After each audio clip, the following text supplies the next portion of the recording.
Welcome back to the channel. What I'm working on today is getting some breakers hooked up in this sub panel.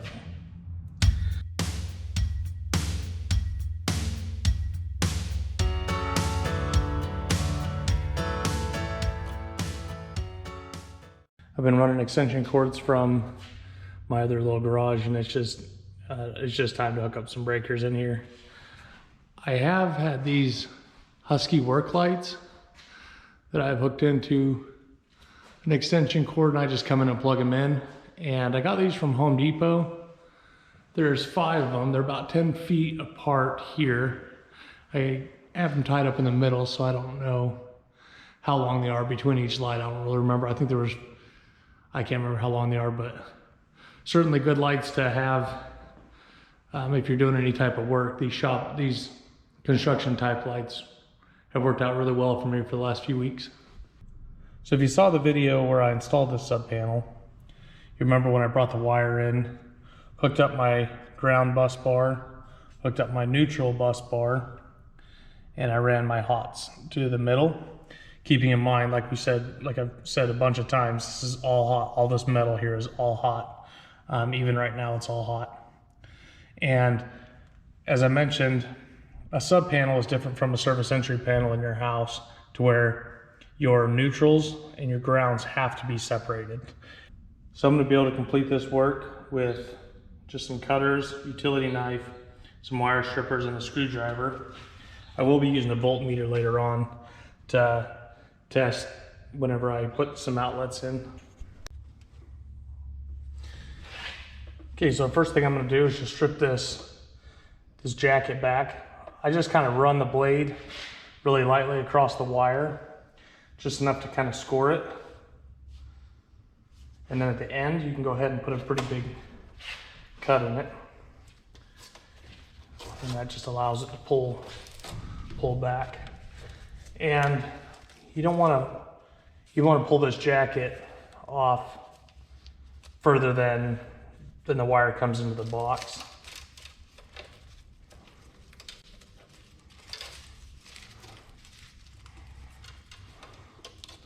And be careful cutting anything on here, because you certainly don't want to gouge into the wires.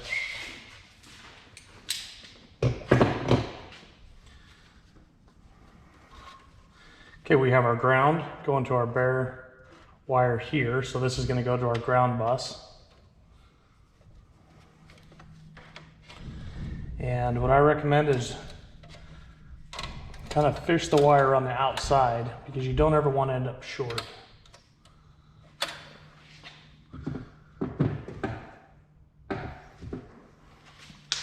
And get it to about where you need the wire to go into the bus bar. Nip it off.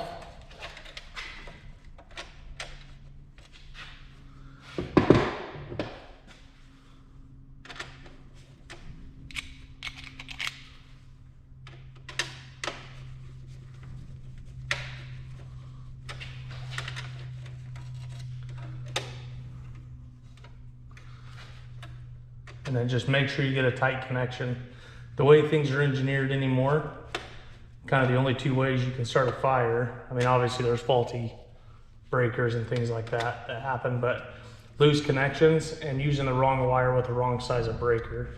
Pretty much anything else, there's, besides faulty materials, there's really no other way to really start a fire. So you'll see I have that wire just poking through. You don't want to poke it through very far. I have it through maybe 3/16 of an inch, and then just tighten that screw down pretty tight. Okay, our neutral will be the same thing. Just kind of feed the wire along the bottom. And ideally, you'd like to get the wires to be in the same spot, but I'm going to be familiar enough with this panel that I don't think it's going to make a difference. And there's not going to be that many breakers anyway.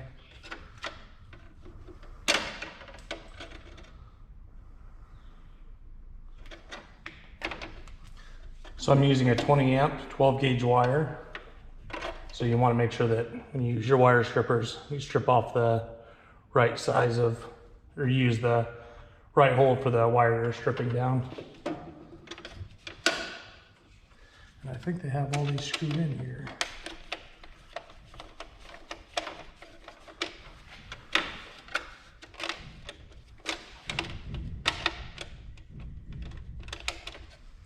And I only stripped that back about a little, maybe like 5/8 of an inch, not very far.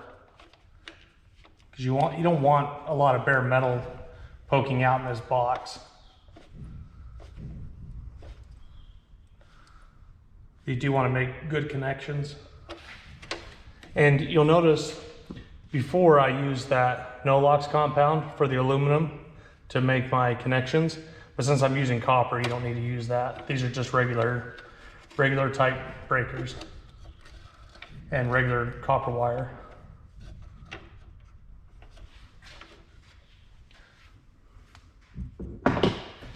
Okay, we're gonna go ahead and make our hot connection. I'm gonna say it one more time. All of this is hot. I do have the breaker off. So this wire is gonna come up and it's gonna feed into this breaker here in the back. And I'm gonna leave it off for the whole time. If you feel more comfortable, especially when I started out, I would go inside the house, turn these off so this whole thing was dead. Or if I was working inside, I'd turn off the entire main panel while I was hooking up breakers. I certainly I've gotten comfortable with electricity, but I certainly respect it because I don't want to be on one of the little fail videos on YouTube. I'd rather be the guy instructing people how to do it, not the guy that ends up in the emergency room. Just a screw here in the back. Just unloosen this a little bit.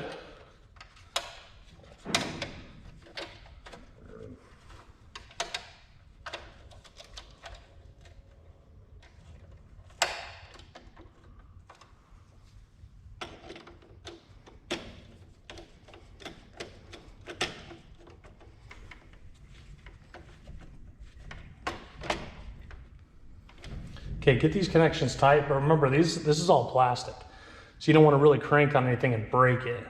So I have this tightened down comfortably tight.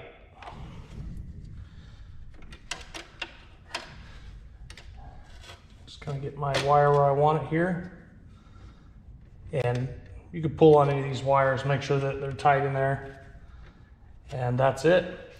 So this is my 20 amp breaker. I'm using 20 amp. For a 20 amp breaker, you're gonna use number 12 wire. And for a 15 amp breaker, you use number 14 wire. So your 20 amp circuits you're gonna use for outlets around your house, in your garage, things like that. Your 15 amp breakers and your 15 amp circuits, you're gonna use those for your lighting. You don't need, especially with the LEDs nowadays, you don't need a lot of amperage in the circuit to run those lights. So this wire, this nice young man at Lowe's sold me about 12 feet of it for $3. It was just on their, I messed up and cut the wrong wire rack. And so he went ahead and sold it to me. This is number 8 wire. 50 amp wire, and I'm gonna go ahead. This is still copper wire, by the way, so no need to use the No-Lox. And same thing, exact same principle. The ground is gonna go over to the ground bus, neutral is gonna go over to the neutral bus, and the two hots, there's gonna be 2 hot wires in there, and it doesn't matter which lug you put them on, just like here. When I ran the wire through, it really didn't matter which wires I had them, which lugs I put the wires on, because whenever you hook up your outlet, it's just same potential between either leg. It doesn't matter which ones.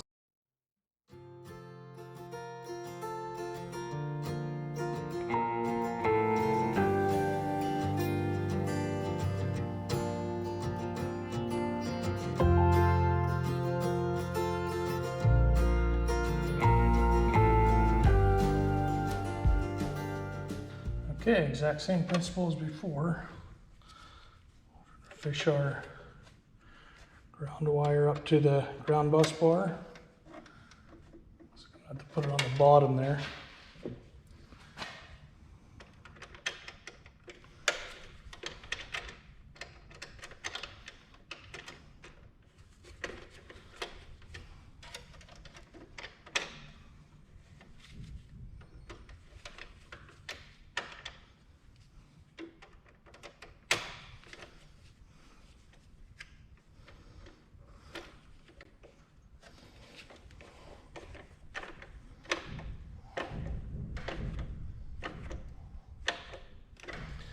Okay.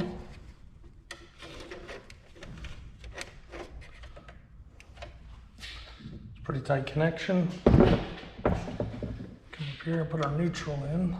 Get our neutral pretty close to the top.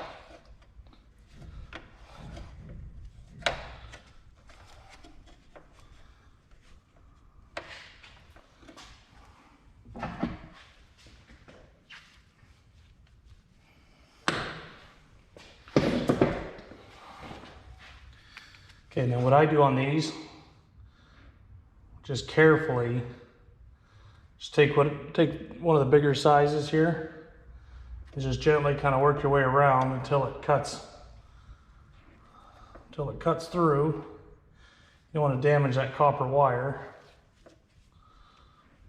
but they don't make wire strippers big enough for this.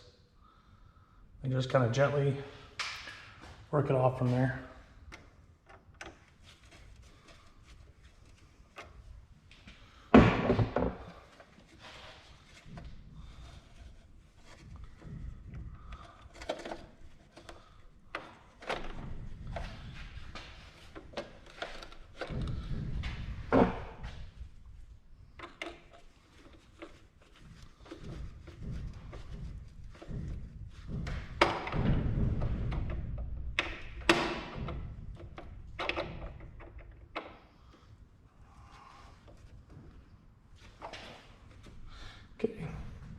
Okay, good connection there.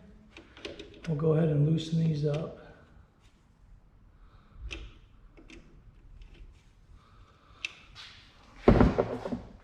Okay, like I said, it doesn't matter which wire goes to which. They're both the same voltage, so.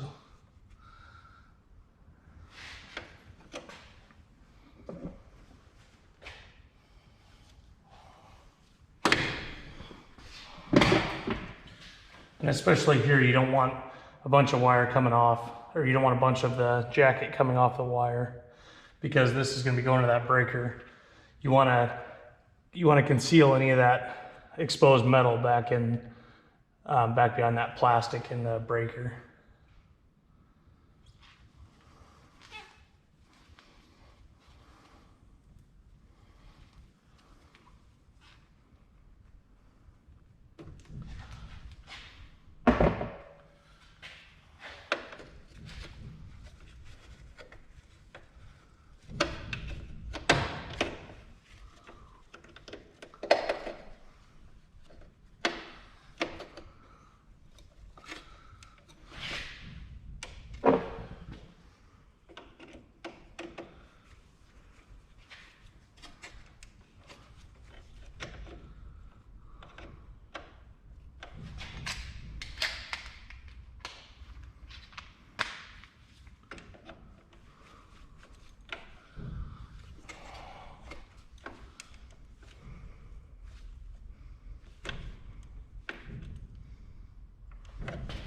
Okay, same thing. Just pull on it, make sure you have a nice secure connection.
Okay, we have all of our connections made. You can see there's no copper sticking out, but I stripped off about nearly a ½ inch of wire to make sure that I made a good connection in the breaker.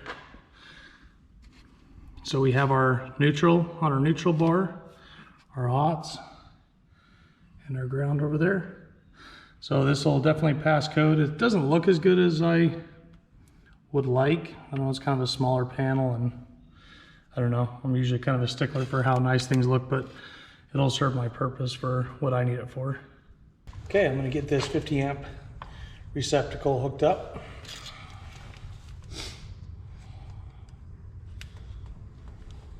Okay, so for the receptacle I'm going to use, it has 2 hots and it has a ground.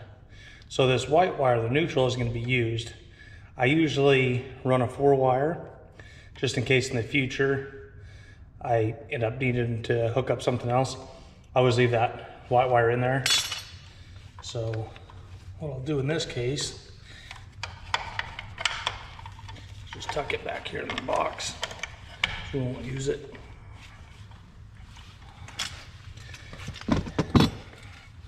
Okay, we'll start with our ground. You can start with whatever wire you want. And I wouldn't leave too much length on these wires because it'll be nearly impossible to get this box back, or get this receptacle back in the box.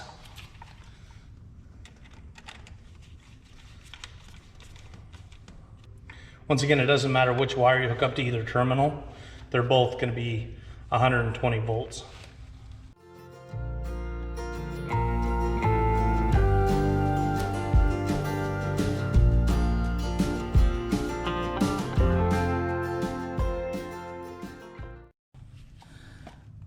These terminal screws that I'm hooking up, they actually have a torque setting. They're supposed to be torqued to 25 Newton meters. So I'm just going to get them pretty tight and just make sure they don't pull out, and I think it'll be fine.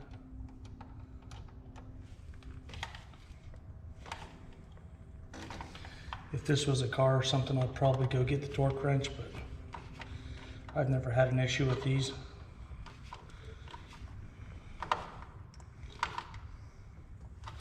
I guess there's always a first time. I'm going to use the screws to help me get this set into place.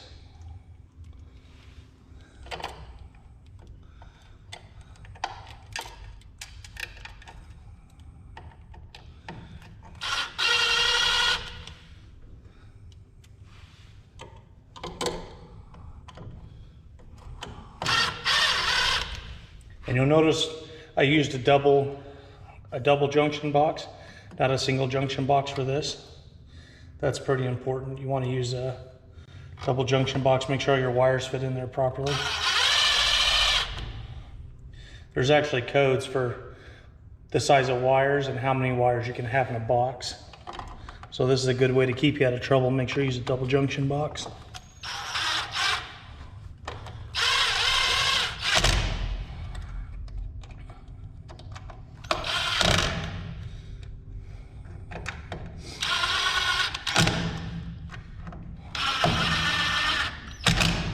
Okay, so there we have it. Maybe a little bit crooked. I'll fix it before I put the cover on. And I went ahead and did this circuit, so this one's done. You'll notice the wire in the back doesn't look beautiful. I just used it because it's the wire that I had available. And then for this box, looks more like what you should do in your own home.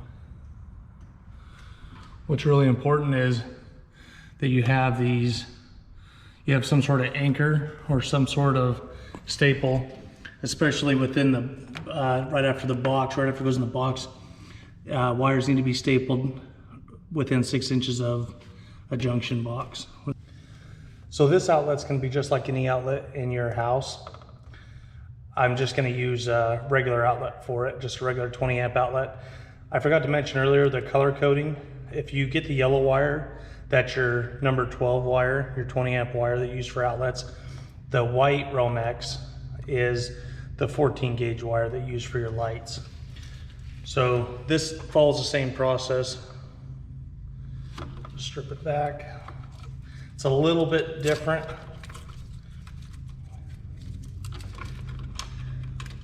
In that with these outlets, you can either put the wires in the holes in the back. I wouldn't recommend doing that. I always make a little curl in the wire and wrap it around the screw and tighten it down to make sure that there's no issues. Like I said, the way things are engineered nowadays, really tough to burn your house down as long as you're using the proper size wire and make proper connections.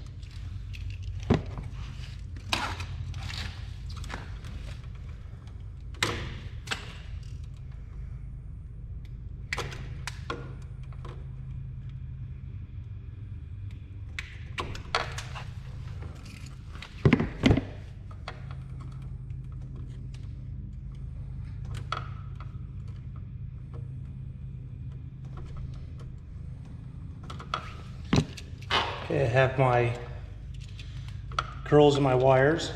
I have my screws. What I'm going to do is curl it around the screw the way the screw is going to twist in.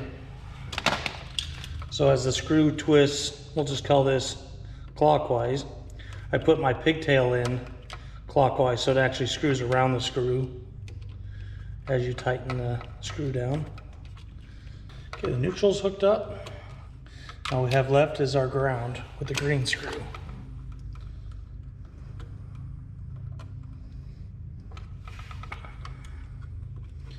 Same thing, make a little pigtail, get it around the screw, tighten it down.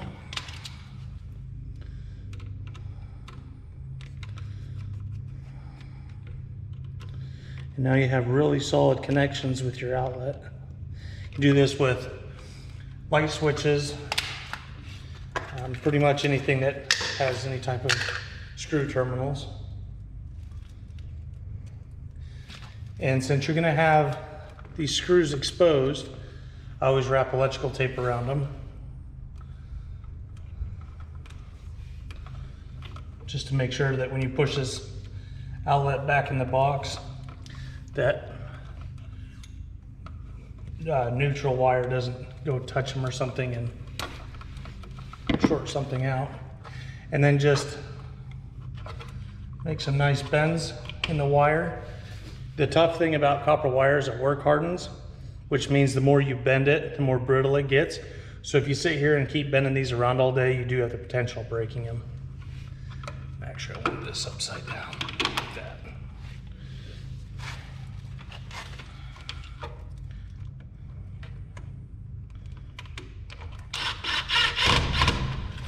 Okay, I'm going to test these outlets. I have to leave this cord plugged in because it's plugging in my lights right now. This little outlet has the 3 holes in it for the 3 terminals. And remember, these other 2 larger outlets also have the same thing, 3 holes. But remember, they're very different. With these outlets, remember, each leg is 120 volts and there's a ground. Okay, I'm going to turn on my 50 amp breakers. So on these voltmeters, you'll see a voltage with a little squiggly line.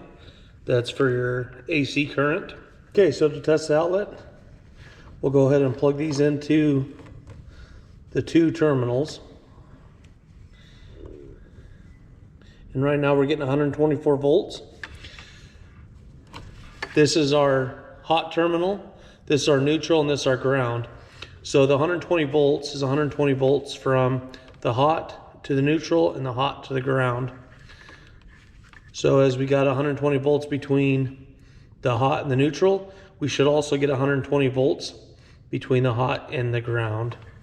And that's because of where these wires go back in the main panel. So once again, we get 120 volts. And the voltage between our neutral and our ground, since ground is basically another way to get back to the panel.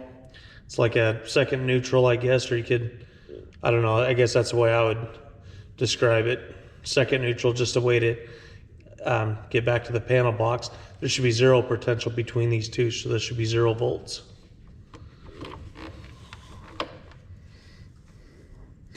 We have basically 0 volts, which means we don't have any backfeed. Okay, and I'll just show you how to test one of these. So right now with testing between both terminals, we get about 240 volts. Okay, in between the ground and the hot, get 120 volts. And we got it on our other leg. So I feel confident about going and plugging in my $1,500 welder to this outlet. So the main reason I wanted to get all this electric hooked up in here was to make it more convenient for running lights and things, but I'm gonna start working on the horseshoe projects for the snowman and the reindeer that I make. If you saw my video a couple months ago where I made the pumpkin out of horseshoes, I'm just gonna do my other projects that I just use for gifts. I just make them for gifts and give them away.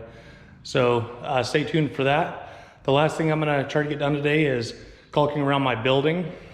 Around the outside, I'm gonna run a bead of caulk because when they install these buildings, they won't put any type of sealant or anything on there for you. You have to do that yourself. So that'll be the last thing I do today. Brush off around the edge of the building, and then I can use my handy Ryobi caulking gun. I thought the gun was kind of stupid at first. It's just better operated caulking gun. And the more I've used it, the more I realize it's worth every penny. So at first I thought this was kind of ridiculous, but after I started using it, I realized it's a valuable tool both for framing and for caulking. And I'm gonna go ahead and seal up the outside of the building with this.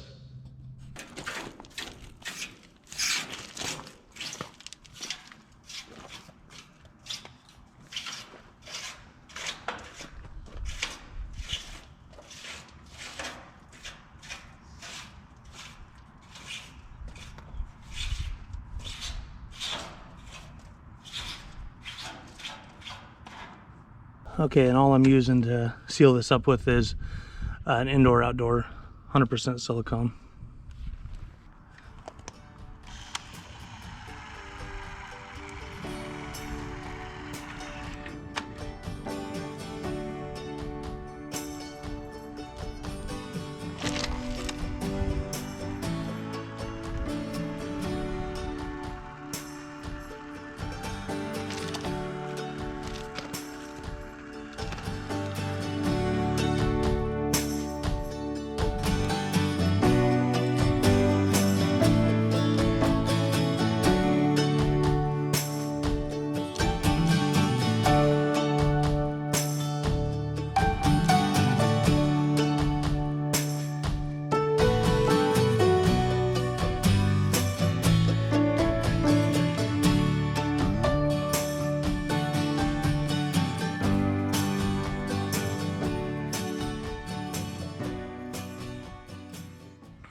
Okay, that's all for this video. Like I said, the one reason I wanted to get this panel box hooked up and get some power in here was I want to start working on that next Christmas project with those horseshoes.